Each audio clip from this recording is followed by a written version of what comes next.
Siempre supe que el éxito no venía solo con talento.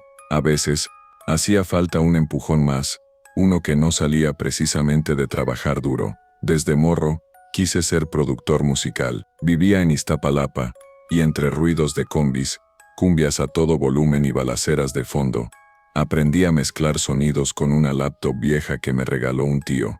Cada noche, mientras mi madre rezaba para que no nos entraran a robar, yo soñaba con escenarios, artistas internacionales, y mi nombre en letras doradas sobre algún line-up de festival. A los 24 años, ya tenía un canal de YouTube con miles de vistas, colaboraciones con raperos locales, y algunas rolas que se estaban moviendo fuerte por Spotify, pero no era suficiente. Veía como otros, con menos talento pero más contactos o más suerte, crecían como espuma. Yo seguía atorado en el mismo cuarto con paredes grafiteadas y un colchón sin base, esperando que algún día alguien me descubriera de verdad. Fue en esa desesperación donde lo conocí. Todo empezó en una fiesta underground en la colonia Doctores. Había ido a apoyar a un colega que iba a rapear, pero terminé quedándome hasta la madrugada. Entre tragos de mezcal y humo espeso, un sujeto se me acercó. Llevaba un sombrero negro enorme, una chaqueta de cuero que parecía de otra época, y unos ojos que reflejaban la luz como si tuvieran fuego dentro. Me dijo que le gustaba mi estilo, que había escuchado mis beats, y que tenía una propuesta interesante. No sé por qué no lo mandé al carajo. Tal vez fue la forma en la que me habló, tan segura, tan hipnótica, o quizás era que en el fondo estaba harto de esperar. Me pidió que lo acompañara afuera. Caminamos por una calle vacía, y en la esquina, donde usualmente hay vagabundos o gente vendiendo tamales a deshoras, estaba parado un caballo negro, enorme, con una silla de montar brillante como obsidiana. Me reí nervioso y le pregunté si era una broma. Él solo me miró y dijo: ¿quieres que todos escuchen tu música, o prefieres seguir mezclando para tus cuates y nadie más? No supe qué responder de inmediato. Me explicó que podía darme el beat perfecto, uno que cualquier artista querría, uno que abriría puertas, que me pondría en la mira de productores internacionales. Solo necesito algo a cambio, dijo, acariciando el cuello del caballo. Algo pequeño, tu sonido original. A partir de ahora, cada creación tuya llevará una parte mía. Nadie lo notará, pero yo sí sabré que nació de mí. Era un trato simbólico, dijo. Y yo, tan desesperado por dejar de ser invisible, acepté. Me entregó una memoria USB negra, sin marca, sin etiquetas. Úsala cuando estés listo, pero recuerda, cada vez que lo hagas, abrirás un poco más la puerta. Volví a casa confundido, creyendo que había sido una alucinación del mezcal, pero al conectar la memoria, mi programa de edición se reinició solo. Apareció una pista sin nombre, ya armada, mezclada a la perfección. Nunca había escuchado algo así, ritmos tribales mezclados con sintetizadores futuristas, bajos que retumbaban como si vinieran del infierno. La subí como demo a SoundCloud, y se viralizó en menos de 2 días. De ahí, todo cambió. Me empezaron a buscar artistas de otras ciudades. Un reggaetonero de Monterrey me ofreció miles por un beat. Viajé a CDMX para grabar con un trapero famoso que me pidió más temas como el primero. Usé la memoria otra vez, y otra más. Cada vez que lo hacía, la pista era mejor que la anterior, pero también había algo raro. Los sonidos tenían un eco extraño, como si una voz muy baja susurrara cosas entre las notas. Una vez creí escuchar mi nombre. Pensé que estaba volviéndome loco, pero la fama me nublaba el juicio. Un día, revisando mi canal, me topé con un comentario repetido en varios videos. El beat lleva algo dentro. ¿Escucharon eso al minuto 2 y 13? Hay una voz pidiendo ayuda. Pensé que eran trolls, hasta que uno de mis compas, el Sombra, vino a visitarme y me dijo que había tenido pesadillas después de escuchar mi último track. Soñé con un tipo en caballo que me llamaba por tu nombre, me decía que ya era hora. Ese mismo día me sentí extraño, como si tuviera fiebre.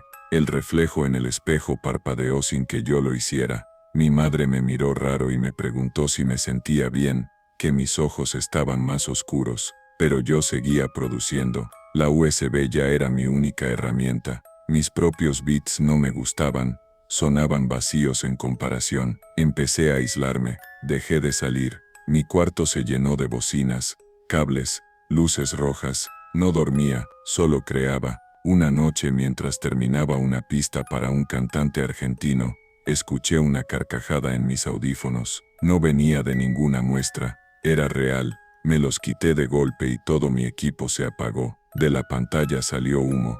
Cuando traté de levantarme, sentí que algo me jalaba por los tobillos, como si las sombras debajo del escritorio cobraran vida. Grité. Mi madre entró corriendo, pero no vio nada. Yo ya estaba en el suelo, temblando, con la piel helada. Intenté deshacerme de la USB, pero no la encontré. Parecía haberse fusionado con la laptop.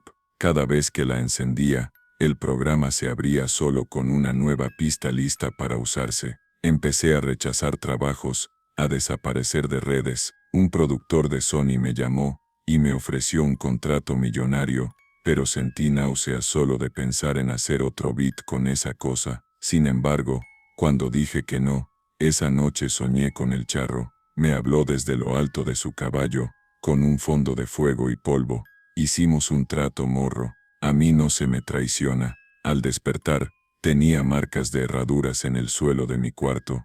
Pensé en irme del país, en esconderme, pero no sé si se puede huir de algo así. Me mudé con unos primos a Guadalajara, pero cada noche escucho cascos por el techo. Alguien raspa la puerta de mi cuarto, y anoche, uno de mis primos amaneció mudo. Solo balbucea una frase. La música lo llama. Yo ya no produzco. La laptop está sellada en una caja de acero, pero sé que él no ha terminado conmigo, y que lo peor está por comenzar. Pasaron los días y las señales no se detuvieron. A cada lugar que me mudaba, el mismo sonido me encontraba, el galope sordo de un caballo en la madrugada, las voces distorsionadas saliendo de los enchufes, y los susurros, cada vez más claros, más cercanos, como si se colaran entre mis pensamientos. Empecé a perder la noción del tiempo. A veces me despertaba bañado en sudor, con las uñas llenas de tierra, sin recordar cómo había salido de la cama. Otras veces me encontraba frente a la laptop, que juraba haber sellado y guardado, viendo un nuevo beat, armado, esperando por ser usado. Mis primos comenzaron a tener miedo. Uno de ellos, el chato, me dijo que me había visto hablar con alguien en la azotea a las 3 de la mañana. Según él, hablaba con un hombre vestido de negro, que lo miró directo antes de desaparecer como humo. Yo no recordaba nada, pero esa noche, mientras intentaba dormir, escuché a mi madre llamarme desde el patio. «Mijo, ya estuvo, vente a cenar». Me levanté temblando. Mi madre había muerto hacía 2 semanas. Bajé corriendo las escaleras, con el corazón latiéndome en la garganta, y lo vi, parado en el patio trasero, iluminado por una luna sucia. Estaba él, el charro negro. Su figura era más alta de lo que recordaba,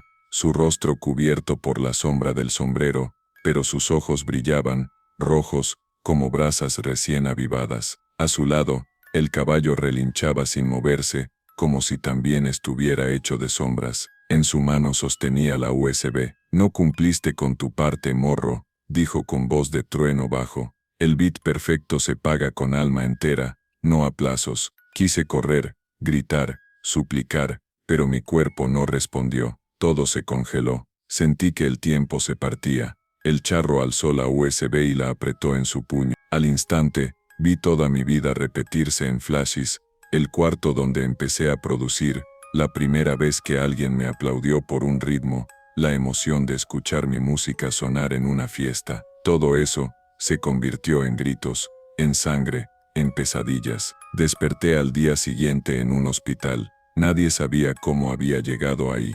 Me dijeron que me habían encontrado tirado en un parque, deshidratado, con quemaduras en los pies, como si hubiera caminado sobre asfalto hirviendo. Mis primos no contestaban el celular. Fui hasta su casa. Estaba vacía, silenciosa. Las luces no encendían, pero en la sala, sobre la mesa, había una nota escrita con sangre. «Pagamos por ti». Salí corriendo, llorando, sin saber a dónde ir. Me escondí en un hostal de mala muerte en Querétaro. No tenía más que una mochila y la ropa puesta. Decidí buscar ayuda. Fui con un sacerdote, luego con una curandera que me recomendaron en el mercado. Ella me miró fijo y dijo, ya te marcó, no hay exorcismo que te salve, solo puedes ofrecerle algo más valioso que tú. Pasé los días pensando en qué significaba eso, algo más valioso, otro humano, alguien inocente, mi propio arte. Una noche, entre el insomnio y la desesperación, me puse a escribir una canción sin usar la USB. Grabé con mi celular, con loops básicos, como al principio. Y por primera vez en meses, sentí algo real. No era el beat perfecto, pero era mío, solo mío. Pensé que quizá podía recuperar mi camino, que el charro solo me quería si seguía usando su poder. Así que rompí la laptop, la aventé desde la azotea, quemé mi equipo viejo, mis libretas, todo. Juré no volver a producir jamás. Quería terminar con la maldición, aunque eso significara perderlo todo. Pero no funcionó. Esa misma noche, mientras dormía en el colchón del hostal, sentí un peso sobre el pecho. Abrí los ojos y lo vi, no al charro, sino a mí. Una versión de mí mismo, pero pálido, con los ojos vacíos, y con la USB atravesada en la frente. Me hablaba con mi propia voz, pero sin emoción. Tú no entiendes, ¿verdad? Él no solo te dio el beat perfecto, te convirtió en parte de él. Cada nota que tocaste, cada ritmo que armaste, fue su semilla. Tú ya no eres productor, eres reproductor, una antena, un canal. Entonces me tomó del cuello, y me mostró algo, una especie de visión, miles de jóvenes, en diferentes partes del mundo, escuchando mis pistas en sus audífonos, en fiestas, en conciertos, y todos tenían los ojos en blanco, todos repetían, al mismo tiempo, una misma frase, escucha y obedece, escucha y obedece. Me desperté gritando, el hostal estaba vacío, literalmente, no había un alma. Caminé por los pasillos y cada cuarto estaba abierto, con las luces parpadeando, nadie. En la recepción, había una hoja. Nos fuimos, no regreses. Desesperado, caminé hasta el centro, temblando, la gente me miraba raro, sentía que algo me seguía, que las sombras se estiraban a medida que avanzaba. De pronto, una patrulla se detuvo frente a mí. 2 policías bajaron, me apuntaron con armas, y gritaron que me tirara al suelo. No entendía nada. Me tiraron, me esposaron. En la estación me dijeron que me estaban buscando por la desaparición de mis primos, que encontraron fotos mías cubierto en sangre, vídeos de mí hablando solo en lenguas desconocidas. No tenía cómo defenderme. Les rogué que revisaran mis cosas, que estaba loco pero no era un asesino. Pero cuando abrieron mi mochila, ahí estaba, la USB, negra, intacta, brillando como el primer día. Me encerraron en una celda, solo, sin juicio, sin abogados. Cada noche, los demás presos me miraban raro.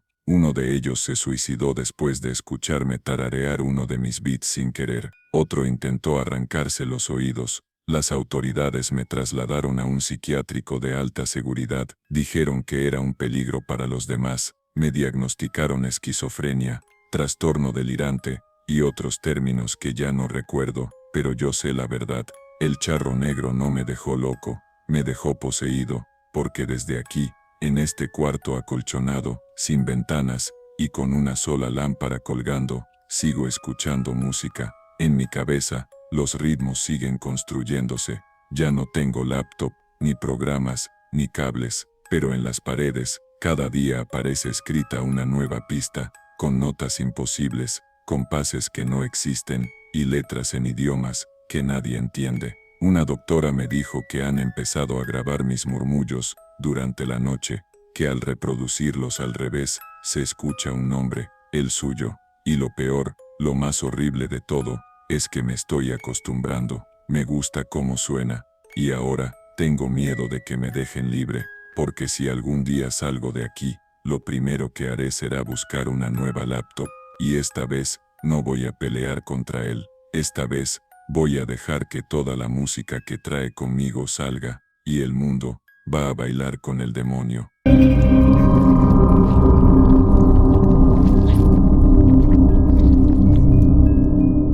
Me llamo Ulises, y crecí en las afueras de Morelia, donde las calles terminan en milpas, Y las leyendas se cuentan más que las noticias. Siempre fui buen corredor, de esos que nacen con piernas ligeras y pulmones anchos. Desde la prepa destacaba en atletismo, y cuando terminé la universidad, ya me había hecho de nombre en las competencias regionales. Pero la gloria, esa de verdad, la que sale en la televisión y te llena de patrocinios, parecía siempre estar un paso adelante. Por más que me esforzaba, nunca era suficiente. Siempre había uno más rápido, uno con mejor entrenador, con más contactos, con más suerte. Mi sueño era ir a los Juegos Panamericanos, pero ya tenía 27 años, y el tiempo se me escapaba. Tenía que tomar una decisión, dejarlo todo o hacer algo drástico. Fue entonces cuando escuché por primera vez de la carrera nocturna en la carretera vieja de Pátzcuaro. Decían que era una tradición secreta, un ritual que hacían ciertos corredores para pedir velocidad al dueño del camino. Algunos lo hacían en grupo, otros solos. Pero todos los que lo intentaban tenían una cosa en común: desaparecían por unas horas y volvían distintos, más rápidos, más fuertes. Algunos triunfaban, otros, no se sabía. Me lo contó un entrenador viejo en una fonda. Me dijo que él conoció a uno de los corredores que hizo ese trato. El tipo rompió récords, voló en las pistas, pero murió a los pocos meses, atrapado en un incendio sin causa. Me reí. Parecía cuento de borrachos, pero esa noche no dormí. Algo en esas palabras se quedó conmigo, como una astilla en la mente.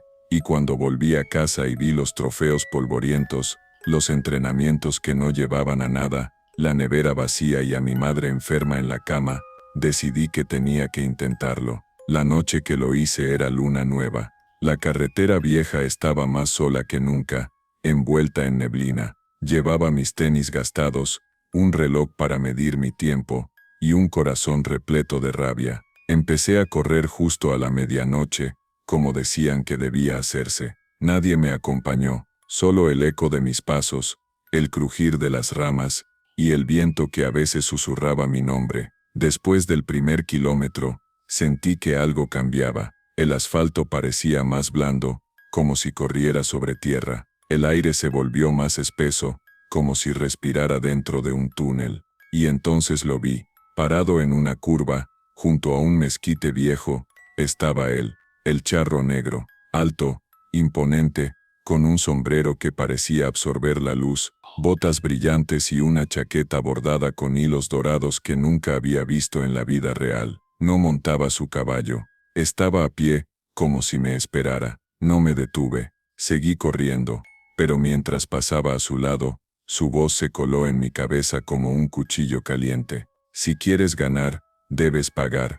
¿Qué ofreces? No respondí con palabras. Mi mente gritó que ofrecía todo. Lo que fuera. Solo quería correr más rápido que cualquiera. Ganarlo todo. Escapar de mi vida mediocre. Trato hecho. Sentí un calor subirme por las piernas, una fuerza explosiva en los músculos, una ligereza imposible. Corrí como nunca antes, como si el viento me empujara, como si no tocara el suelo. Volví a casa al amanecer, jadeando, con las rodillas temblorosas, pero con la certeza de que algo dentro de mí había cambiado. Y así fue. Los meses siguientes fui imparable. Gané todas las competencias locales. Me llamaron de la capital. Corrí en Querétaro, en Puebla, en Guadalajara. Rotos los cronómetros, las miradas se clavaban en mí. Me ofrecieron patrocinios, entrevistas, un lugar en la preselección nacional. Mi madre empezó a mejorar con los tratamientos que ya podía pagar. La gente me llamaba el cometa michoacano. Yo solo sonreía, pero en el fondo, sabía que el precio no había sido revelado aún. Entonces empezaron los sueños. Primero eran vagos, una silueta mirándome desde la orilla del camino. Luego más claros, el charro montado sobre su caballo negro, persiguiéndome por pistas infinitas, riendo mientras yo corría sin poder detenerme. Cada vez que despertaba, lo hacía con ampollas en los pies, como si de verdad hubiera corrido durante horas. Después, las pesadillas se colaron en la realidad. En una competencia en Monterrey, al cruzar la meta, vi al charro parado entre la multitud. Nadie más lo notó. Me guiñó un ojo, y esa misma noche, Uno de mis rivales murió atropellado saliendo del hotel. Dicen que el conductor se dio a la fuga, pero yo sabía que nadie huía, nadie lo hacía, porque no era un hombre, era un caballo. Lo escuché, lo vi, aunque fuera por segundos, antes de que desapareciera en una nube de humo. Me volví paranoico. Empecé a revisar cada sombra, cada reflejo. Mis entrenadores decían que debía descansar, que el éxito me estaba consumiendo, pero yo no podía parar. Tenía miedo de detenerme. Sentía que si lo hacía, algo me alcanzaría, algo que estaba cada vez más cerca. Luego vinieron las marcas. Un día, al quitarme los calcetines después de entrenar, vi unas huellas de herradura marcadas en mis tobillos, como si alguien me hubiera pisado con fuerza. Ardían, pero no sangraban. Al otro día, las marcas subieron hasta mis muslos, después, hasta la espalda. Fui con médicos, con brujos, con sacerdotes. Nadie supo decirme nada. Una señora me dijo que me estaban montando, que el espíritu del charro se me había subido, y que si no me limpiaba, me iba a convertir en algo que ya no era humano. Pero yo no quería parar, no podía. La última competencia fue en Ciudad de México, en un evento internacional. Iba contra los mejores del continente. Antes de correr, me encerré en el baño del estadio, miré mis ojos en el espejo, y ya no eran eran oscuros, sin fondo. Respiraba como bestia, mi corazón golpeaba como tambor de guerra, y entonces lo escuché otra vez, en el reflejo del azulejo, su voz: hoy te van a ver volar, pero recuerda, los que vuelan, también se estrellan. Salí a la pista con las piernas encendidas. Cuando el disparo sonó, sentí que el mundo se detenía. Avancé como una flecha, dejando atrás a todos, incluso a mí mismo. Cruzar esa meta fue como nacer de nuevo. El estadio estalló, grité con el alma, pero al voltear a ver el cronómetro, vi algo que nadie más notó. Por unos segundos, los números no mostraban el tiempo, mostraban una fecha y un nombre. La fecha era el día siguiente, y el nombre era el de mi madre.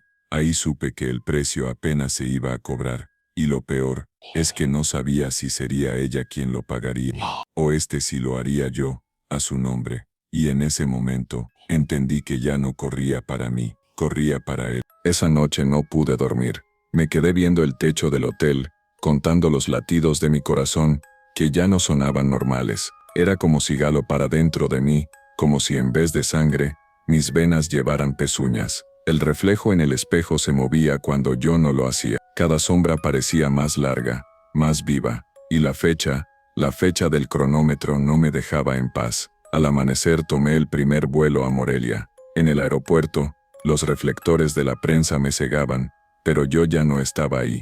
Estaba pensando en mi madre, en la fecha que vi, y en el nombre. Cuando llegué a casa, abrí la puerta con el pecho apretado. Mi madre dormía tranquila en su cama. Respiraba con dificultad como siempre, pero estaba viva. Me senté a su lado, temblando. Sentí alivio, por segundos, hasta que ella abrió los ojos, y me miró con terror. «Tú no eres mi hijo», me dijo. Me congelé. Quise hablar, pero mi voz salió ronca, profunda, como si tuviera eco. Me levanté de golpe y corrí al baño. Me vi en el espejo. Era yo, pero no. Mis ojos eran negros, completamente. Mis músculos más marcados, mi piel más tensa. La marca de la herradura ya no estaba solo en la piel, ahora se veía por dentro, como si se hubiera tatuado en mis huesos. Llamé al médico. Me dijeron que mi madre había sufrido una confusión por la medicación, pero yo sabía que no. Ella me había reconocido, y al mismo tiempo, no. Esa noche me quedé en el sillón, sin atreverme a dormir. Temía que si cerraba los ojos, él apareciera. Y así fue. En mis sueños, el charro montaba su caballo sobre una pista infinita, oscura, rodeada de fuego. Me perseguía. Yo corría y corría, pero él siempre estaba a centímetros. No me hablaba, solo reía, una risa hueca, que hacía retumbar el suelo. En un momento, me alcanzó y me tomó del cuello, no con la mano, con una rienda. Me arrastró como a un animal, y cuando me desperté, tenía una línea morada alrededor del cuello. Ese día decidí ir a la carretera vieja. No sabía qué haría exactamente, pero tenía que enfrentar eso, entenderlo, y buscar una forma de terminar con el pacto. Llegué en la noche, la misma hora que todo comenzó. El asfalto estaba seco, pero el aire olía a lluvia vieja. No pasaban coches, solo el viento me acompañaba. Me paré en la misma curva, junto al mezquite. Esperé, no tardó mucho. El sonido del caballo rompió el silencio. Galope firme, rítmico. Luego lo vi, como si surgiera de la niebla. El charro negro, montado esta vez, más alto que nunca, con un brillo oscuro en los ojos que no era reflejo, era fuego. No habló, solo levantó una mano, y el mundo se detuvo. El viento se apagó, los grillos se callaron, no había nada, solo su voz, como trueno. Pediste velocidad, te la di, corriste más que todos, pero olvidaste algo. Ningún corredor escapa del final. ¿Cuál es el precio?, pregunté, sin reconocer mi propia voz. Tú ya no eres tú, ahora eres mío. Pero el trato aún no se cumple del todo. Necesito un reemplazo. ¿Un reemplazo? ¿Qué quieres decir? Sonrió, y con un chasquido de dedos, me mostró algo, una visión, un estadio, público gritando. Yo, parado en la pista, un nuevo evento, internacional, más grande que nunca, y junto a mí, otro joven corredor, alto, ambicioso, con el mismo brillo en los ojos que yo tenía al principio. Él no sabía nada, solo quería correr. Tráemelo, o alguien como él. Haz que tome tu lugar, y si me niego, entonces, correrás por mí por la eternidad. Y ahí lo entendí, no era solo mi alma, era una cadena, una maldita carrera sin meta. Cada corredor vendía su cuerpo al charro, se convertía en su emisario, y luego debía buscar al siguiente, como una plaga, como una maldición viral. Volví a casa con la cabeza a punto de estallar. Durante semanas ignoré todo, no entrené, no salí, rechacé entrevistas, pero no podía dormir. Soñaba con corredores cayendo al suelo mientras yo seguía corriendo, con sus rostros fundiéndose con el mío. Mi madre ya no me hablaba, se limitaba a rezar desde su cama, sin mirarme. El día de su muerte llegó, y fue como si lo hubiera sabido desde siempre. Se durmió una tarde y no despertó. No hubo señales, no hubo sufrimiento, solo, se fue, y yo me quedé solo, más solo que nunca. El mundo seguía girando, me llamaban desde Europa para correr, me ofrecían millones. Una fundación me propuso ser imagen para jóvenes atletas. Un chico, Mateo, de 19 años, se me acercó en una clínica deportiva. Me dijo que quería ser como yo, que corría por mí. Lo vi y supe que era el perfil perfecto. El siguiente. sí, El reemplazo. Lo llevé a entrenar a la carretera vieja. Me repetía que no lo haría, que no lo ofrecería, que rompería el ciclo. Pero cuando llegó la medianoche, y vi al charro aparecer al fondo, parado como siempre junto al mezquite, sentí el mismo escalofrío. Mateo me preguntó qué hacíamos ahí. Le dije que era una tradición, un ritual de buena suerte, que corriera conmigo, que lo seguiría. Él aceptó, sin sospechar nada. Empezamos a correr, el asfalto ardía, el aire olía a cenizas. Yo lo miraba de reojo, y él sonreía, confiado, inocente. A los 500 metros, escuché el galope. A los 1000, el viento se volvió más pesado. A los 2000, el charro ya estaba a su lado. Y entonces pasó algo que no esperaba. El charro me miró, y siguió de largo. No se detuvo por Mateo, se vino por mí. No cumpliste, gruñó. No puedes escapar. Sentí como mis piernas se aflojaban. Mateo se detuvo, asustado. Yo grité que corriera, que no mirara atrás. Él lo hizo, desapareció en la oscuridad. Y entonces el charro se bajó del caballo, caminó hacia mí, con paso firme. Eres mío, dijo, siempre lo fuiste. Intenté correr, pero mis piernas ya no eran mías. Me desplomé. Sentí un peso caer sobre mí, como si mi propio cuerpo se quebrara, como si me absorbieran. Y en ese último momento, comprendí algo más terrible. Nunca fui especial, nunca fui elegido, solo fui otro más, otro eslabón, otro cuerpo, otro beat, otro ritmo para su colección. Ahora estoy aquí, no sé dónde es aquí, solo hay niebla, un camino interminable, y pasos, míos. Corro sin descanso, siento el látigo en la espalda. los cascos detrás de mí. Ya no tengo nombre, solo soy el que corre para él. Y si alguna vez ves a un corredor que parece ir demasiado rápido, que no suda, que no parpadea, no lo sigas, no lo admires, porque puede que esté buscando a su reemplazo, y ese podría ser tú.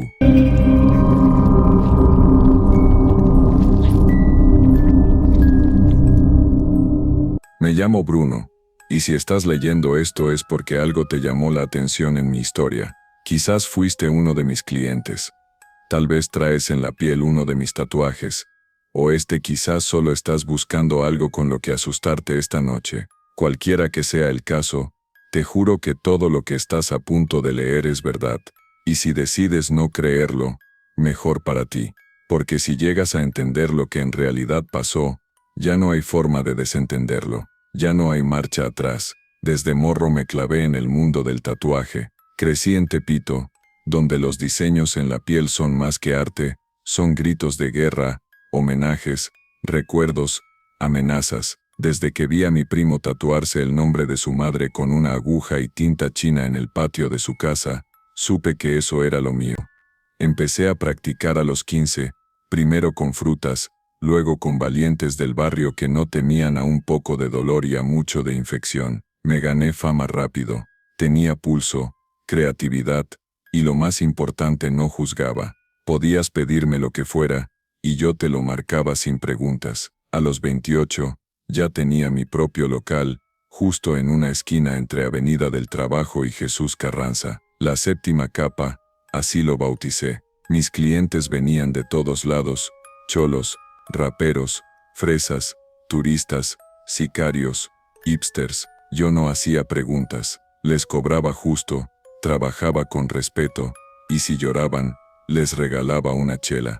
Pero todo cambió el día que entró ese cabrón. Fue una tarde lenta, de esas donde el calor se pega al cuerpo, y los ventiladores solo mueven aire caliente. Estaba limpiando las agujas cuando lo vi cruzar la puerta. Vestía todo de negro, con botas brillantes, una camisa bordada con hilos de plata, y un sombrero ancho que casi le cubría el rostro. Me miró y sonrió. No fue una sonrisa amable, fue una que te hace sentir observado desde adentro. Quiero un diseño especial, dijo, pero no quiero elegirlo yo. Quiero que tú lo veas, que yo lo vea. Sí, quiero que uses tu instinto, que te dejes llevar, que dibujes lo que sientas. Pensé que era otro loco con complejo de artista. Le dije que no trabajaba así, que al menos necesitaba una idea, pero él insistió. Me pagó en efectivo, billetes nuevos, sin dobleces, y me dijo que me esperaría en la silla, que me dejara llevar. No sé cómo explicarlo, pero apenas agarré el lápiz, mi mano se movió sola, como si algo guiara mis trazos. Dibujé un símbolo extraño, como una herradura rota con un ojo en el centro. Nunca lo había visto, no parecía de este mundo. El tipo lo miró y asintió sin decir nada. Se quitó la camisa, y su piel no era como la de nadie más. Era lisa, sin poros, sin lunares, sin cicatrices, casi parecía hecha de cera. Lo tatué en silencio. Mientras lo hacía, sentía que el diseño palpitaba, como si tuviera vida, como si respirara. Cuando terminé, el hombre se levantó, se abrochó los botones, y antes de irse, me dijo algo que nunca voy a olvidar. La tinta que usaste, ya no es solo tuya. Desde esa noche, todo cambió. Cada vez que tatuaba a alguien, algo raro pasaba. Un cliente vino a que le hiciera una calavera en la espalda. 2 días después, murió atropellado. Cuando reconocieron el cuerpo, la calavera ya no estaba en su piel, se había desvanecido. Otro pidió un jaguar en el pecho. A la semana, lo encontraron muerto, desgarrado, como si lo hubiera atacado un felino enorme. Al principio pensé que era coincidencia, que eran cosas del barrio, pero los casos aumentaban. Las autoridades comenzaron a investigar. Yo me hacía el tonto, cambié de dirección, cerré el local por un tiempo, pero la gente me buscaba. Querían el tatuaje maldito, decían que tenían enemigos, deudas, deseos que querían cumplir, y que con mi tinta, eso era posible.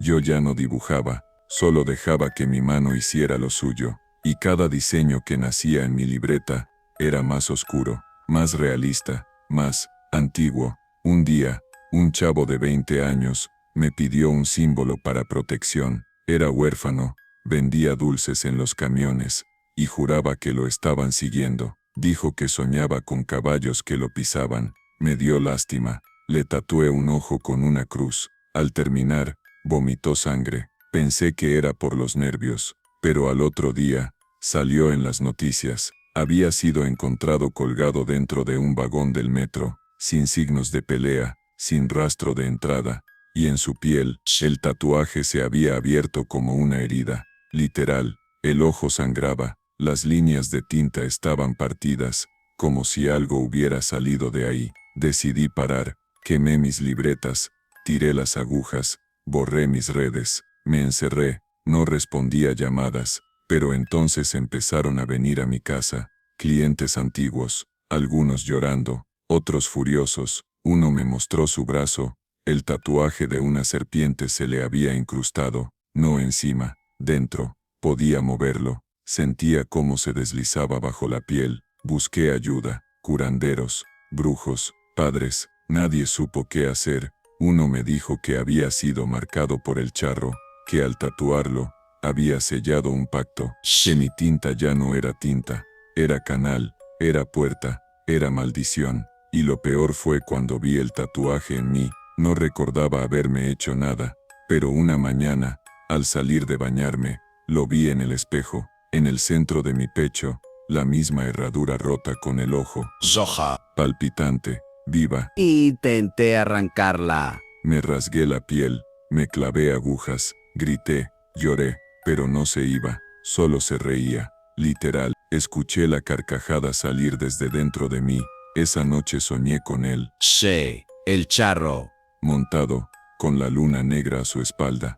Me miró desde lo alto y me dijo, ahora tú marcas a los míos, tú eres mi aguja, y cada línea es un camino de regreso. Desperté bañado en tinta, negra, densa, y en la pared de mi cuarto, con esa tinta, había un mensaje escrito con trazos perfectos. Tú empezaste esto, ahora termínalo. Desde entonces, cada noche mi cuerpo tiembla, la tinta se mueve sola, mis manos dibujan mientras duermo, me despierto con nuevas hojas, nuevos símbolos, no sé de dónde salen, no sé a quién están destinados, pero sí sé que, pase lo que pase, la tinta no se detendrá, y que algo, o alguien, está esperando que yo termine el último diseño, el más importante, el que abrirá la puerta.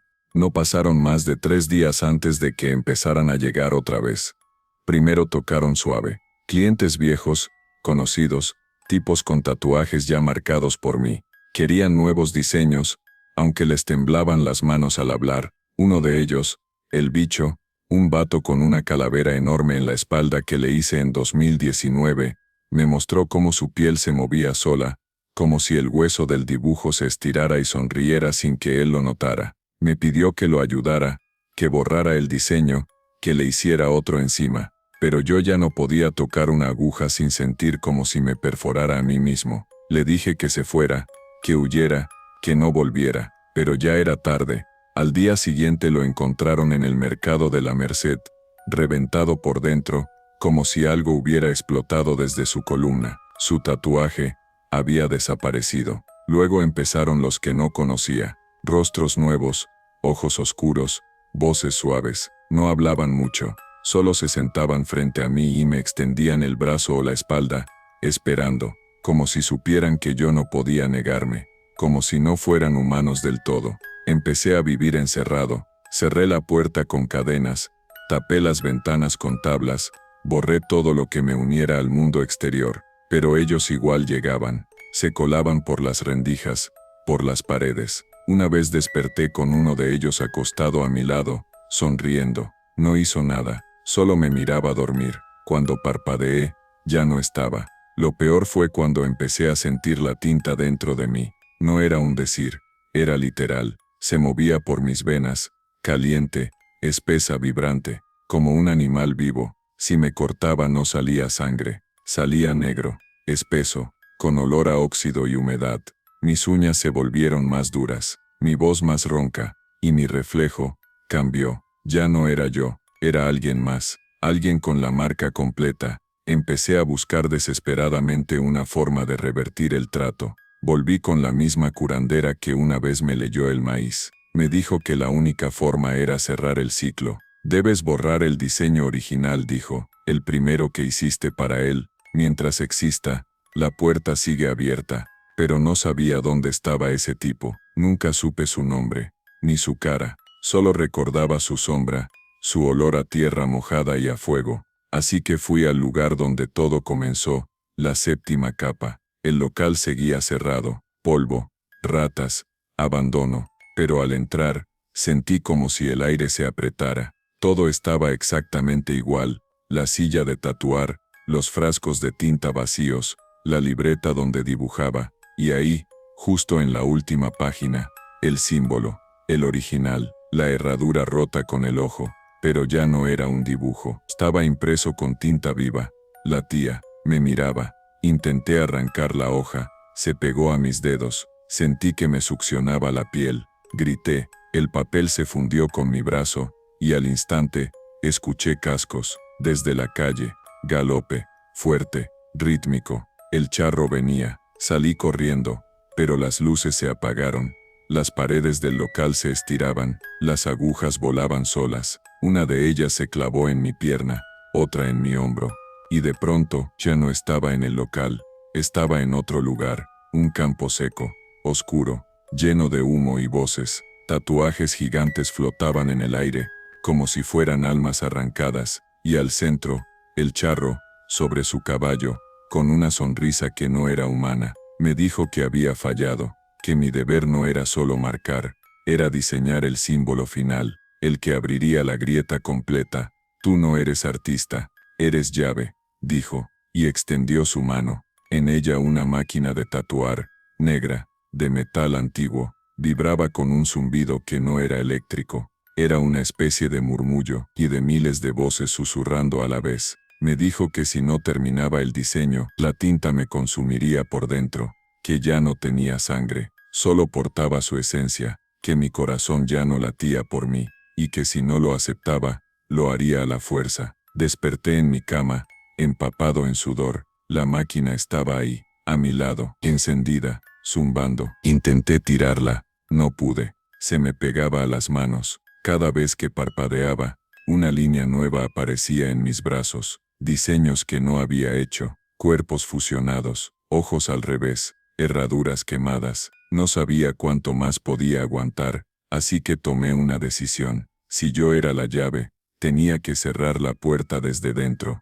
preparé todo como si fuera a tatuar, limpié las agujas, abrí la tinta, me desnudé, me senté frente al espejo y comencé, tatué mi pecho, mis brazos, mis piernas, mi cara, usé cada espacio disponible, dibujé los símbolos al revés, cruces quebradas, ojos cerrados, líneas de bloqueo, no sabía si funcionaría, pero mientras lo hacía, escuchaba gritos a lo lejos, como si las cosas que había marcado empezaran a retorcerse, como si los cuerpos allá afuera sintieran mi rebeldía. Cuando terminé, todo se detuvo, y silencio, oscuridad, vacío, y pensé que lo había logrado, que el ciclo se había roto, pero entonces abrí los ojos, y no estaba en mi cuarto, estaba en una especie de estudio enorme, sin paredes, solo una silla de tatuar gigante, frente a mí, decenas de cuerpos colgaban en el aire, todos mis clientes, todos con los ojos abiertos,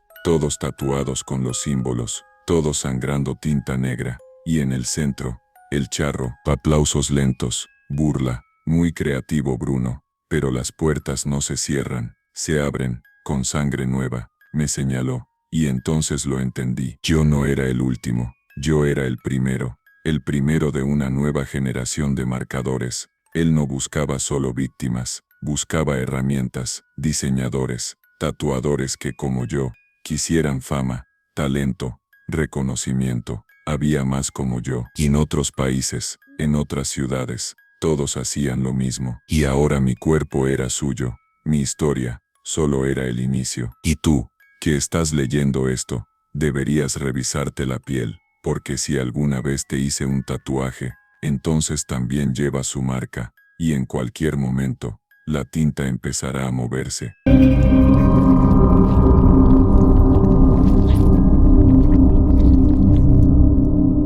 Todo comenzó con una peda, como casi siempre. Yo tenía 23 años y estaba en la última etapa de la universidad, estudiando comunicación en Puebla. Era uno de esos viernes donde la presión de los exámenes, los trabajos finales y el estrés acumulado solo se podían sacar con alcohol, música a todo volumen, y la típica promesa de no vamos a hacer nada loco.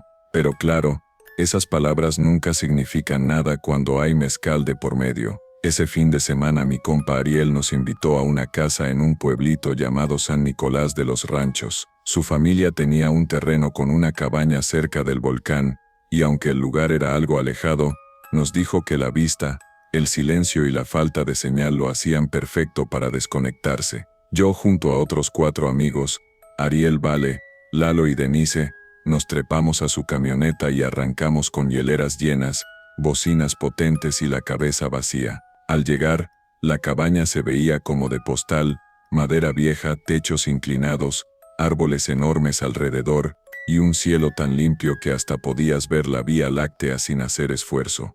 Lo único raro era un pozo en el centro del terreno, cubierto con una tapa metálica oxidada. No tenía cuerda ni cubeta, solo una argolla para levantarla. Ariel dijo que su abuelo lo había mandado tapar porque desde niños decían que ahí se escuchaban voces. Todos reímos, incluso hicimos chistes de invocar fantasmas o grabar un TikTok estilo leyenda urbana. La noche cayó, y con ella, el volumen subió. Pusimos reggaetón, luego banda, luego electrónica. Las botellas se vaciaban más rápido que las palabras y las risas se mezclaban con el frío de la sierra. Cerca de las 2 de la mañana, cuando ya estábamos medio mareados, Vale propuso un juego contar secretos, pero no cualquier secreto, sino uno que nunca le hubieras contado a nadie. Empezamos entre risas. Lalo confesó que había engañado a su ex. Denise admitió que había robado ropa en una tienda. Ariel dijo que una vez atropelló a un perro y se dio a la fuga, pero cuando fue mi turno, no supe qué decir. Siempre fui bueno escondiendo cosas, pero ahí, con todos mirándome, sentí que debía soltar algo diferente. No sé por qué, pero en ese momento, giré la cabeza hacia el pozo y dije, a mí me interesa el charro negro. Lo he estado leyendo, y dicen que si uno lo invoca en un sitio sin luz, donde el suelo ha tragado sangre puede aparecer, si hay una ofrenda. Todos se quedaron callados. ¿Lo dices en serio?, preguntó Ariel. Obvio no, mentí, solo me acordé de eso. No sé por qué, pero la idea ya había sido lanzada, y como buenos borrachos, nadie quiso dejarla pasar. Denise fue la primera en decirlo, ¿y si lo invocamos? Lalo se rió, Vale se emocionó, Ariel fue por una linterna, y yo, que debía haber frenado todo, solo asentí, como un estúpido. Quitamos la tapa del pozo entre todos. El metal rechinó como si no quisiera moverse. Una ráfaga de aire frío salió de ahí, con un olor raro como a tierra podrida. No se veía fondo, solo oscuridad. Ariel tomó su cuchillo de acampar y propuso una idea que, si hubiéramos estado sobrios, jamás habríamos aceptado: cortar un poco de piel, dejar una gota de sangre como ofrenda simbólica. Todos lo hicimos. Nada grave, solo rasguños en la palma. Pero yo sentí algo distinto. Cuando mi sangre cayó al pozo, escuché un eco, no de caída, sino de respuesta. Después de eso cada uno dijo en voz alta lo que desearía conseguir si el charro los escuchaba. Vale pidió ser rica, Lalo, ser famoso, Denise, tener el amor de su vida, Ariel que su padre, alcohólico y violento, muriera de una vez, y yo solo pensé en tener poder, no fama, no dinero, poder, control, que nadie me volviera a humillar. Cuando terminamos, tapamos el pozo y nos fuimos a dormir, entre carcajadas y frases sin sentido, pero al cerrar los ojos, el silencio se sintió denso, como si ya no estuviéramos solos. Desperté con un grito. Era Denise, estaba en el baño, llorando con las manos temblando. Decía que alguien había tocado su cara mientras dormía, que no vio a nadie, pero que sintió una mano fría, áspera, recorrerle la mejilla. Fuimos a revisar, pero no había señales. Le dijimos que tal vez soñó, que estaba sugestionada, que era el alcohol, pero luego empezó lo raro de verdad. Lalo desapareció por horas. Pensamos que se había ido al pueblo por más cerveza, pero cuando volvió, no hablaba, solo se sentó en la sala, mirando la pared. Al preguntarle qué pasó, solo dijo, fui con él. Intentamos sacarle más, pero no dijo nada. Esa noche, mientras dormíamos, escuchamos risas afuera, y el galope de un caballo. No puede ser casualidad, pensé, no aquí, no ahora. Al día siguiente, las cosas se descontrolaron por completo. Ariel amaneció con marcas en el cuello, como si lo hubieran intentado ahorcar. Su padre, que vivía a kilómetros, fue hallado muerto esa misma madrugada, en su cama, sin signos de violencia, pero con los ojos abiertos, llenos de miedo. Vale, por su parte, comenzó a vomitar tierra, literal, negra, húmeda, con olor a pozo. La llevamos al hospital más cercano, pero no supieron explicar nada. Nos dijeron que podía ser una infección, pero sus exámenes salieron limpios. Y yo ya no podía dormir. Soñaba con un jinete vestido de negro, parado sobre el pozo, que me hablaba sin mover los labios. Me decía, ya escuché, ya cobré, pero aún falta lo tuyo. Me despertaba sudando, con las uñas cubiertas de barro, como si hubiera estado escarbando, y cada mañana sentía más poder, más fuerza, más presencia, como si algo estuviera creciendo dentro de mí. Entonces, una tarde, mientras Vale dormía, se levantó de golpe, y dijo algo que me heló la sangre. El pozo no quiere estar cerrado. La tapa se había abierto sola, y desde dentro, venía algo, una respiración, un crujido, una risa, y así terminaba esa parte, porque lo que salió del pozo esa noche, no era el charro, era algo peor. Lo que salió del pozo esa noche no era el charro negro, pero era parte de él. Era como si la oscuridad que habitaba en su sombra hubiera tomado forma propia. Un cuerpo informe, cubierto de lodo y pelos largos, con ojos de carbón encendidos, se arrastró por el borde del brocal, goteando una baba espesa y negra que se evaporaba al tocar el suelo. No caminaba, se deslizaba, y aunque no tenía rostro, todos supimos que nos estaba mirando. Nos paralizamos. El frío que trajo consigo era imposible de describir. Ni el invierno más crudo de la sierra se comparaba con esa sensación. Era como si la muerte hubiera soplado desde el fondo de la tierra. Nadie gritó, nadie corrió. Estábamos atrapados por algo más que miedo. Era una obediencia profunda, instintiva, como si ese ser tuviera poder sobre nuestro aliento. Vale fue la primera en moverse. Dio un paso al frente, hipnotizada. Sus ojos estaban completamente blancos, sin pupilas. La criatura extendió una especie de brazo hecho de raíces secas, y la tocó en la frente. En ese instante, Vale cayó al suelo, rígida, con espuma en la boca. El bicho se deshizo en un humo espeso que se metió directo en el pozo, y la tapa volvió a cerrarse sola, como si nunca hubiera estado abierta. Nos acercamos a Vale. Seguía viva, pero no hablaba, no se movía. Su cuerpo temblaba cada ciertos minutos, como si una corriente eléctrica le recorriera la columna. Denise lloraba desconsolada. Ariel rezaba en voz baja, y yo sentía algo subir por mi espalda, algo que no era físico, sino una idea, un susurro enterrado. Falta lo tuyo. Esa noche no dormimos, ni siquiera lo intentamos. Nos encerramos en la sala, rodeados de velas, con cuchillos de cocina en las manos, como si eso pudiera servir de algo. Lalo seguía en su trance, sin hablar, sin parpadear, solo respirando, y cada tanto, soltaba frases sueltas. Está cerca, ya viene, lo prometieron. Era como si supiera algo que nosotros no, como si se hubiera adelantado en una línea del tiempo que no podíamos ver. Al amanecer, Vale despertó. Sus ojos volvieron a la normalidad, pero su voz no era la suya. Nos miró con una mezcla de ternura y lástima, y dijo, el trato está hecho, él solo quiere lo que le dieron.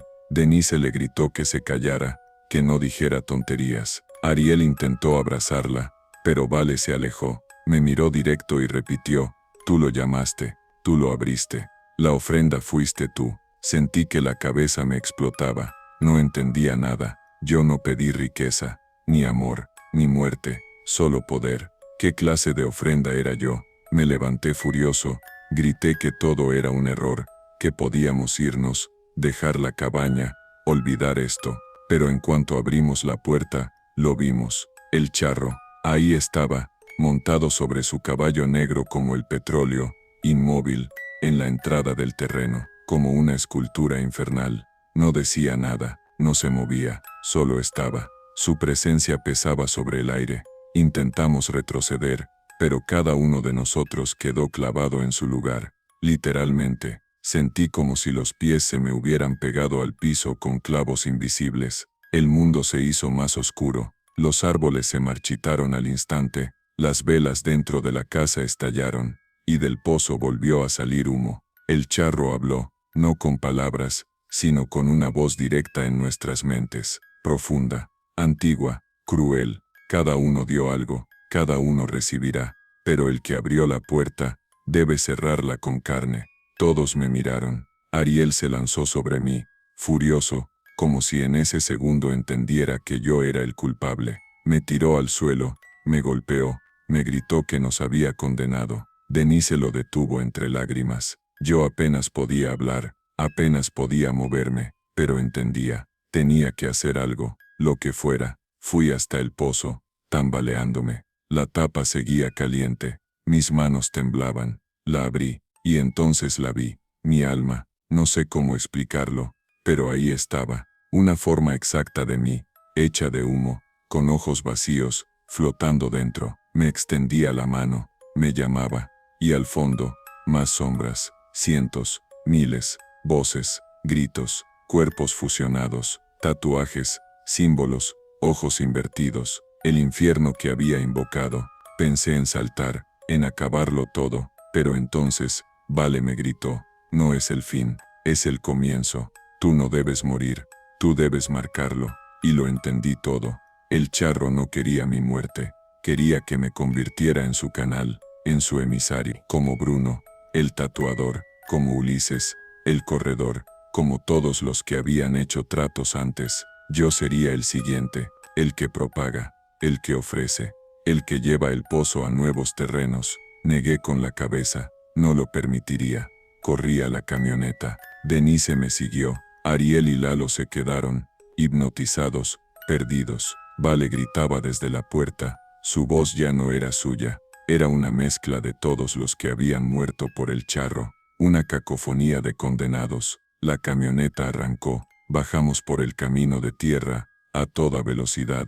Árboles caían detrás de nosotros, el suelo se agrietaba, el pozo nos seguía, como si el infierno entero se hubiera soltado. No sé cómo llegamos al pueblo, ni cómo logramos escapar de ese terreno, pero lo hicimos. Al día siguiente, volvimos con la policía, con gente del pueblo, con una patrulla. Solo quedaban ruinas, la cabaña había colapsado, el pozo no estaba, literal, no quedaba rastro de él, solo un hueco seco con huesos viejos. Ninguno de nuestros amigos fue encontrado, nadie creyó nuestra historia. Dijeron que estábamos drogados, que habíamos inventado todo, que nos fuimos sin pagar, y tuvimos una alucinación. Pasaron 3 meses, Denise desapareció, se fue una noche, y no regresó. Su mamá dijo que dejó una nota, él me llama, nunca la volvimos a ver, y yo, me mudé, dejé Puebla, me fui al norte.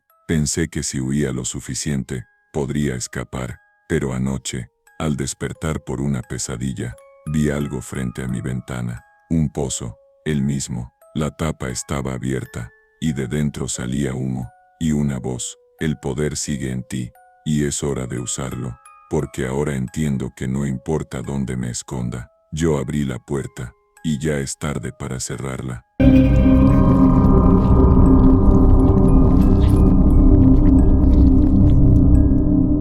Me llamo Camila y, si estás viendo esto, probablemente me conoces por mis redes. Durante un tiempo, fui tendencia a viajes, lujos, colaboraciones, miles de likes, pero nada de eso fue gratis. La verdad es que vendí más que mi alma por esa fama, y el charro negro fue quien me la compró. No siempre fui influyente, Hace 3 años era solo otra chava del Estado de México, peleando con su reflejo frente al espejo, deseando una vida mejor mientras se maquillaba para atender mesas en una cafetería de Polanco. Veía historias de influencers en la playa, ropa de marca, cenas con vista al mar, y sentía un odio sordo mezclado con envidia. Me decía que yo también podía, que solo necesitaba un golpe de suerte, un video viral, o algo. Fue en Tulum donde todo cambió. Había ido con un grupo de conocidos de la universidad, chavos con más seguidores que cerebro, pero que sabían moverse en ese mundito de colaboraciones y likes. Nos quedamos en una casa alquilada frente al mar, todo parecía perfecto, cuerpos bronceados, fotos posadas, risas plásticas. Me sentía fuera de lugar, como si hubiera colado a una fiesta a la que no pertenecía. Mis seguidores apenas pasaban los 3000, y todos eran de la secundaria o la prepa. Una noche, después de una sesión de fotos en la playa, uno de los chicos propuso hacer el ritual del charro. Dijo que era una tradición para pedir fama y fortuna, algo que hacían influencers como broma en sitios energéticamente poderosos. Tulum, según ellos, era uno de esos lugares. Al principio creí que era una mamada, una manera más de sentirse interesantes, pero cuando vi la seriedad con la que todos participaron, empecé a dudar. Nos reunimos en la arena, frente a un cenote seco que estaba a unos metros de la casa. Encendieron velas negras, pusieron espejos, quemaron hierbas. Uno de ellos leyó un texto en voz baja, una mezcla de español con palabras que no entendí. Me ofrecieron un papelito, y me dijeron que escribiera lo que más deseaba. Sin pensarlo, escribí: quiero que el mundo me vea, quiero que me amen, me sigan, me deseen. Pusimos los papeles en una copa de cristal, y los quemamos. La llama subió más de lo normal, y una ráfaga de aire barrió la arena. Todos aplaudieron, como si fuera parte del show. Yo me reí, pero esa noche no pude dormir. Soñé con él, un hombre alto, vestido de negro, montado sobre un caballo oscuro como la noche misma. No tenía rostro, pero sus ojos eran carbones ardiendo. Se detuvo frente a mí, y me extendió la mano. No dijo una palabra, solo señaló mi reflejo en el agua del cenote. Me vi a mí misma, pero distinta, con millones de seguidores, viajando rodeada de lujos. Pero detrás de esa imagen, había sombras. Muchas, no las entendí, pero acepté. Al despertar, tenía marcas en las muñecas, líneas delgadas, como tatuajes viejos que hubieran sido borrados. Me sentí rara, pero no asustada. Algo en mí había cambiado. Me sentía ligera, segura, como si nada pudiera detenerme. Me tomé una selfie y la subí. En 2 horas tenía más de 5000 likes.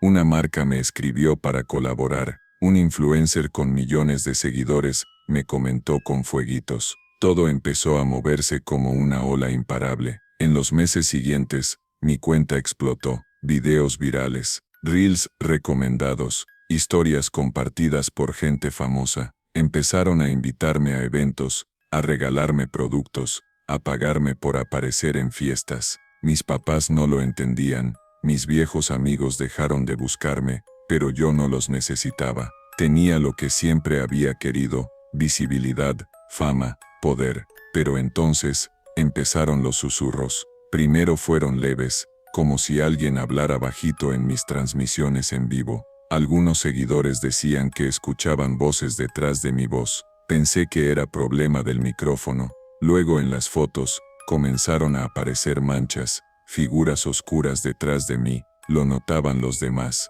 Comentaban cosas como: ¿qué es eso en la esquina? O ¿alguien más ve esa sombra? Yo me hacía la tonta, bloqueaba comentarios, seguía con mi vida. Hasta que una noche, en un evento en Cancún, algo me sacudió. Me tomaron una foto con otras influencers. La subieron a una historia grupal. Todo bien, hasta que alguien hizo zoom. Mi cara estaba distorsionada, no por efecto de luz o filtro. Era como si otra cara hubiera salido debajo de la mía, una más oscura, con los ojos negros, y la sonrisa demasiado amplia. No era un error, y no era la única vez. Empezó a pasar más seguido. Fotos, videos, transmisiones. Siempre había algo, una sombra, una distorsión, un murmullo. En una ocasión, mientras grababa un story desde un baño de hotel, la puerta se abrió sola detrás de mí. Revisé el video después, no había nadie, pero al final del clip, se escucha un relincho. Pensé en volver a casa, hablar con mis papás, pero cuando tomé el vuelo a la CDMX, mi asiento tenía un símbolo grabado en el respaldo, una herradura. Nadie más lo vio, solo yo. El pasajero a mi lado me miró y dijo en voz baja, «Ya te eligió, ya eres suya». Salté del asiento, lo insulté, grité. El vuelo fue cancelado, dijeron que me había puesto histérica, tuve que quedarme una noche más, y esa noche, volvió a visitarme en sueños. El charro, me hablaba esta vez, su voz era como el crujido de ramas secas bajo los cascos de su caballo. «Lo tienes todo, pero debes dar algo más». «¿Qué?», le pregunté. «Ya acepté, ya firmé, ya estoy marcada». «Sí, pero tu deseo fue grande. Quieres que te amen, te sigan, te deseen. Eso no es gratis. ¿Qué quieres, vos?». Desperté sin poder hablar, fui al hospital.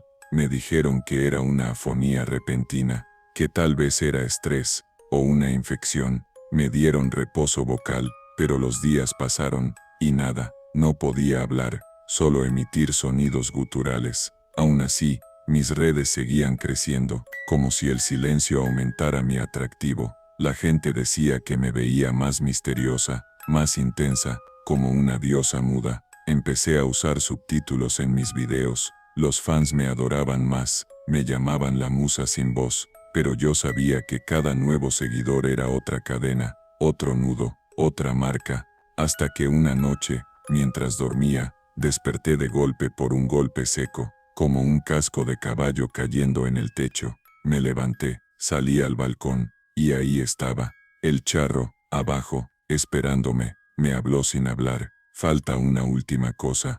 «¿Qué más?», pregunté con la voz que ya no tenía, en mi mente. «Tu sombra». «Mi sombra». «Sí, ya no la necesitas, pero yo sí». Y al mirar el suelo, no tenía sombra, se había ido. Desde ese día, algo me sigue, no lo veo, pero lo siento. Y cada vez que alguien me da follow, sé que él se acerca más, y que la deuda aún no está saldada. Después de perder mi sombra, todo cambió. No me refiero a una metáfora poética o un simple detalle que alguien podría no notar. Me refiero, literal, a que no proyectaba sombra bajo la luz, ni en el sol, ni bajo los focos, ni siquiera bajo el flash de las cámaras. Y aunque al principio pensé que sería otra rareza más que me haría viral, algo se rompió dentro de mí cuando un maquillista se persignó al verme en un set de grabación. Me miró como si ya no fuera persona, como si lo que estuviera frente a él fuera un cascarón vacío. Intenté ignorarlo. Continué con mi rutina de stories mudos, patrocinios, viajes y colaboraciones con marcas que amaban mi estética silenciosa. Pero aunque mi cuenta crecía y las marcas me ofrecían más contratos, yo sentía que mi cuerpo se consumía por dentro. Dormía poco, comía menos, me veía al espejo y parecía tener la piel de otro, pálida, estirada, fría. Mis uñas se volvieron negras, mi sonrisa se endureció, y lo peor, mis ojos se sentían como si alguien más mirara a través de ellos. Un día, en una colaboración en una hacienda cerca de Mérida, mientras grababan un comercial en el que solo debía mirar a la cámara con una expresión etérea y profunda, vi a una niña del equipo técnico que me miraba desde una esquina. No tendría más de 6 años. Me observaba fija, con cara de terror. Cuando me acerqué para saludarla, la niña gritó como si le estuviera arrancando el alma. Su madre corrió a abrazarla y dijo, «Perdón, perdón, dice que vio un caballo negro detrás de ti». No había nada, o eso decían, pero yo lo sabía. Él estaba cerca, cada vez más. Esa misma noche, en la habitación de hotel, sentí que la cama se hundía a mi lado. El cuarto estaba en penumbra, y aunque no podía moverme, sentí su presencia, un aliento caliente en mi cuello, unas manos frías en mi cintura. No vi su rostro, pero escuché claramente su voz. «Ya no eres Camila, eres lo que ellos desean». Quise gritar, correr, huir de todo, pero no podía. Mi cuerpo no me obedecía, solo mis ojos lloraban. Cuando desperté, tenía marcas en la espalda, como si me hubieran montado. Pezuñas pequeñas, negras, quemadas sobre mi piel. Esa fue la última campaña que acepté. Apagué mis redes, me encerré, pero los mensajes no pararon. Camila, ¿estás bien? Camila, ¿por qué ya no subes nada? Camila, te soñé, estabas flotando. Camila, hay algo en tus ojos en este video. No eras tú, y aunque no publicaba nada, mis seguidores crecían. 10.000 más, luego 100.000, luego 1.000.000. Nadie podía explicarlo, ni siquiera los managers que intentaban convencerme de volver. Uno de ellos, Oscar, me buscó personalmente. Dijo que tenía una oferta para protagonizar una serie internacional. Eres el rostro del momento, me dijo. Ni siquiera tienes que hablar, solo camina, solo míranos. Fui, acepté por desesperación.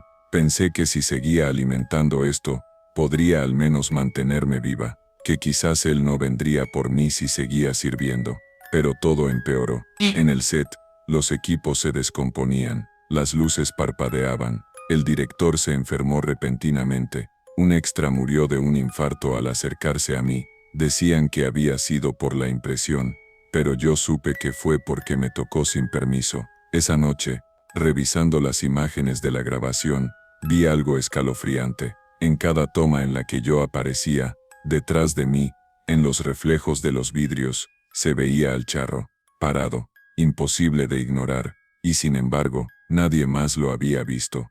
Empecé a recordar lo que me dijo en Tulum, que yo no sería una simple vendida, que no era solo fama lo que me había dado, que yo sería su novia, no la que ama, dijo una vez en mis sueños, la que representa, la que atrae, la que abre puertas, y empecé a entender, yo no era el producto, era la vitrina, era la envoltura con la que él se presentaba al mundo moderno, la que invitaba, la que seducía, la que hacía que millones me siguieran, que él pudiera llegar a ellos. Yo era el canal, la sacerdotisa de la nueva era, y mientras más me deseaban, más se alimentaba él. Una noche, decidí terminarlo todo. Me encerré en un cuarto de hotel de lujo, apagué todo, me llevé un cuchillo. Pensé que si me quitaba la vida, tal vez lo detendría, pero cuando intenté cortarme las venas, no salió sangre, salió arena, tierra negra, como la del cenote donde todo empezó. Grité con la voz que no tenía, y él apareció, dentro del espejo, sonriente. satisfecho. No puedes morir, Camila. Ya no eres humana. ¿Qué soy? Eres el altar, y el espejo estalló. Después de eso no recuerdo cuánto tiempo pasó. Me encontraron en una carretera, descalza, con los ojos en blanco, caminando sin rumbo. Me llevaron a un hospital psiquiátrico. Me diagnosticaron con trastorno disociativo grave. Dijeron que el estrés de la fama me había quebrado. Pero yo estoy más lúcida que nunca. Y sé que esto no ha terminado. Me observan desde los espejos, desde los teléfonos, desde las pantallas. Él se ríe en cada nuevo filtro que embellece. En cada mensaje de te amo, Camila. En cada seguidor que entra. Porque cada uno es una puerta. Y yo soy la anfitriona. El charro ya no necesita aparecer en las rancherías, ni en caminos de tierra. Ahora entra por el wifi, se esconde en las apps, susurra entre los likes, se viste con filtros. Y si estás aquí, leyendo esto, viendo mi historia, dejando un comentario, ya lo invitaste también. Y quizás tú seas el próximo en ofrecerle algo. Fama, amor, poder. Solo recuerda lo que yo olvidé. Todo pacto se cobra, y el charro nunca olvida.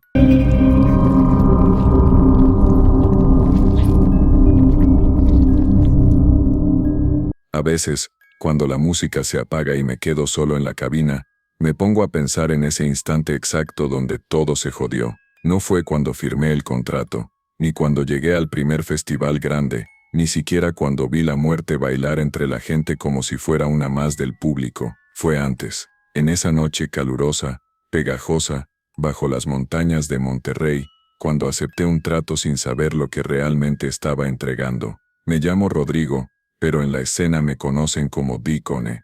Durante años, fui otro de tantos DJs tratando de destacar en el mar infinito de música electrónica. Festivales chicos, fiestas privadas, bares clandestinos, lo típico.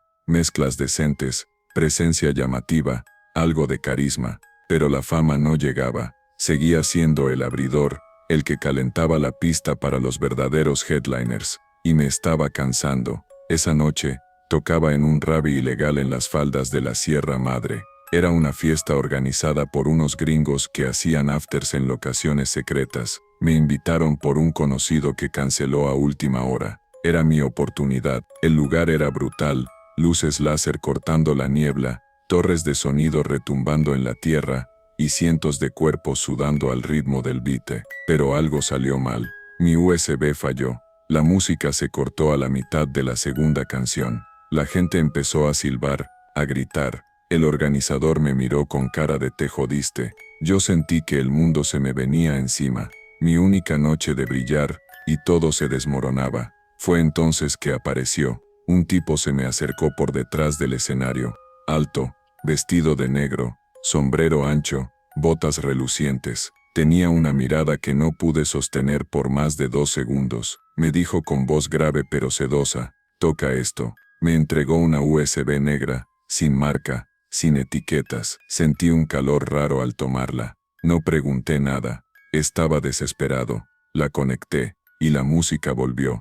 Pero no era mía. Era algo más. Un ritmo hipnótico, oscuro, con una estructura imposible. Bajos que retumbaban como si salieran de una caverna. Melodías que no reconocía de ningún género. Al principio pensé que no funcionaría, pero la pista explotó. Literalmente. La gente entró en trance. Gritaban, bailaban, lloraban. Algunos se desnudaron. Otros se golpeaban entre sí, sonriendo. Nunca había visto algo así. Cuando terminé, el tipo ya no estaba. Tampoco la USB. Revisé mis equipos, mis bolsillos. Nada. Me fui a casa con una sensación entre triunfo y miedo. Me repetía que solo había sido una buena noche, que el resto era sugestión, pero no pude dormir. La música seguía sonando en mi cabeza, y al día siguiente, la grabación del set se hizo viral. Alguien lo había subido a TikTok. El DJ que hipnotizó Monterrey, decían. Me llamaron de sellos discográficos, me escribieron de festivales, me ofrecieron contratos, todo de golpe, todo perfecto. Volví a los escenarios. Pero había un problema, ya no podía componer igual. Cada beat que yo mismo armaba sonaba hueco, sin alma, sin fuerza. Nada se comparaba con lo que sonó esa noche. Empecé a obsesionarme. Quería volver a tener ese poder, volver a sentir el control absoluto sobre la gente. Así que hice lo impensable. Volví a buscarlo. Recorrí todos los foros. Pregunté por raves antiguos. Investigué leyendas. No tardé en encontrar pistas. Hablaban de un charro que aparecía en fiestas malditas, ofreciendo música única a cambio de cosas. Algunos decían que les pidió un recuerdo, otros que ofrecieron una memoria, una cicatriz, incluso el nombre de un ser querido. Una noche, mientras caminaba por el barrio antiguo, lo volví a ver. Apareció en un callejón entre 2 bares. Me saludó como si me conociera de toda la vida. Esta vez no me ofreció una USB. Me dijo: "Ya sabes qué quieres, pero no sabes cuánto vale". "Lo que sea", le respondí. "Entonces dame tu silencio. A partir de ahora, solo sonarás tú". Acepté sin entender. Desde entonces no he vuelto a tener un segundo de paz. Literal, no hay silencio en mi cabeza. Siempre hay un beat, un loop, un susurro, una secuencia. No puedo dormir, no puedo pensar con claridad. Todo el tiempo estoy escuchando algo, como si alguien estuviera mezclando dentro de mi cráneo. Pero mis sets son magia. Toco y la gente se vuelve loca, se desmayan, vomitan, gritan nombres que no existen. En un festival en Guadalajara, una chica entró en trance durante mi presentación, y empezó a hablar en una lengua que nadie conocía. En un evento en Toluca, 2 tipos murieron en medio de la pista. Dicen que por sobredosis, pero yo vi sus ojos antes de que cayeran. Estaban completamente negros, vacíos, como si el beat se los hubiera tragado. La fama creció. Me nombraron el DJ del abismo. Ya no tocaba en bares, sino en ruinas, en edificios abandonados, en sótanos clandestinos donde las luces no llegaban. Y en cada sete, al fondo de la multitud, lo veía, a él, al charro, observándome. Una noche, después de una presentación especialmente intensa, alguien me dejó una caja negra en la cabina. Adentro, una nota que decía, ahora debes componer uno tú, y una pequeña botella de vidrio, con algo que parecía moverse dentro. Desde entonces, no puedo dejar de producir, pero no es música. Son sonidos imposibles, como llantos de animales que no existen, gritos distorsionados, risas en reversa. Me encierran en el estudio, y cuando despierto, hay pistas nuevas, archivos que no recuerdo haber grabado, pero siempre funcionan, siempre provocan algo, y cada vez que alguien las escucha, algo se rompe. Recibo mensajes de personas que dicen haber perdido el control al oírlas, que tienen pesadillas, que ven caballos negros al cerrar los ojos. Algunos me ruegan que les mande más, otros simplemente desaparecen. Y yo, ya no sé cómo detener esto, porque esta noche tengo que tocar en el festival más grande de mi vida, y la última pista que el charro me hizo componer no es una canción, es una invocación, una puerta, y cuando la reproduzca ante más de 20,000 personas, sé que no todos van a salir. El día del festival amaneció con un calor seco, insoportable, de esos que hacen que el pavimento sude y los cuerpos se vuelvan pegajosos antes de mediodía. Pero ni el clima pudo frenar la expectativa. El evento era gigantesco, el más ambicioso de toda la región, más de 20,000 personas confirmadas, boletos agotados, medios internacionales cubriendo todo, y mi nombre encabezando el line-up. Dick One, set final 3 de la mañana. Yo, el mismo que hacía un año apenas tocaba en bares con luces rotas, era ahora el plato fuerte, pero por dentro, todo estaba roto. No había dormido en días. La música en mi cabeza no se detenía. Era un murmullo constante como una llamada desde lo profundo de un pozo sin fondo. No podía concentrarme. No podía hablar con nadie sin sentir que sus palabras se distorsionaban. Llegué al backstage, y todo era un caos de cables, luces, alcohol, drogas, y bailarines disfrazados de criaturas cósmicas. La euforia era real, pero yo solo escuchaba latidos. No los míos, no los de la gente. Eran los del beat, ese beat maldito que el charro me había hecho componer. En mi mochila estaba la USB, negra, sin nombre, pulsando con un brillo suave, como un corazón que late fuera de su cuerpo. Me la había entregado una semana antes, en la banqueta frente a mi edificio. No me dijo nada, solo me la extendió, y cuando la tomé, vi cosas. No sé cómo describirlas. Rostros flotando en la oscuridad, cascos de caballo marchando sobre carne, templos que cantaban con voces humanas, y una advertencia: tócala completa, no cortes el track, deja que el umbral se abra.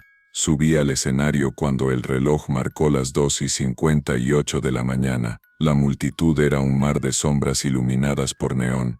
Gritaban mi nombre, saltaban. Algunos ya estaban tan pasados que ni sabían dónde estaban. Mis manos temblaban.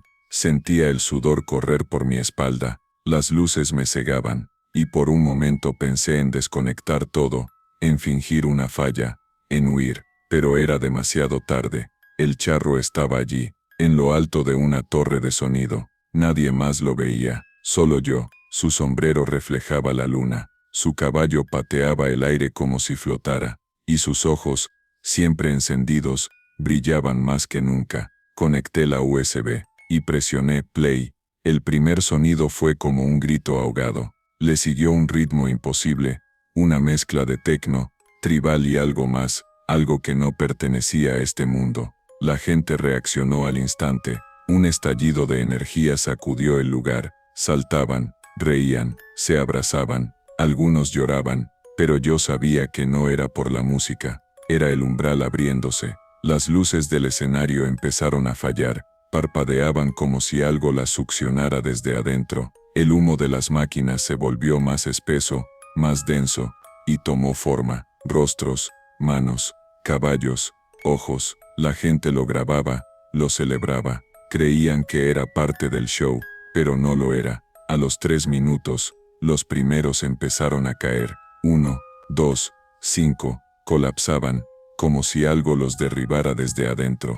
Otros se arrancaban la ropa, se arañaban la cara, se golpeaban contra el suelo. Un grupo se arrodilló y empezó a cantar en un idioma que no existe. Y lo peor, no podían dejar de bailar, ni de moverse, como si el beat controlara sus cuerpos. Yo seguía en la cabina, mirando todo desde lo alto. El track no se detenía, avanzaba solo. La barra de reproducción no tenía fin, no marcaba segundos, solo símbolos. Intenté detenerlo, no pude.